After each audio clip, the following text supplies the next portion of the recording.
Today we have an interesting question from Claire that we're going to call the case of the timid toddler. Claire writes, I'm having trouble getting my 3-year-old son to go to his room for timeout. He cries and says he is scared, so it sounds like maybe she's closing the door or whatever. This is a fear he is having anyway, so I believe him.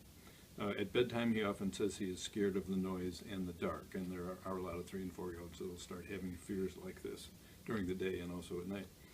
She says, I think this is pretty normal for his age, which it is. He won't sit anywhere for 3 minutes or so, and it makes a chair or a stair difficult for timeout. And a lot of little kids, 2, 3, 4, they won't sit in a timeout, so the room is actually probably a better place for them.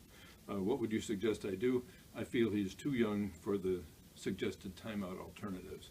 And Claire, you're correct on that too. Timeout alternatives for 2 and 3-year-olds are kind of hard to come up with. But here's what I would suggest you do. If he hits a 3 and he's doing a timeout, you can put him in his room, put a gate in the door, you sit on the other side of the gate, he's on the other side in the room, and so that should take care of any separation, fear, or whatever. Make sure if he's whining or crying or even tantruming, no eye contact, no talking to him during that time. Also at bedtime, you want to use the cut them off at the pass routine. You go through your basic bedtime routine, and then after they're in bed, they're going to get up and leave because they're scared. So you sit in the door, back to the child with a good book.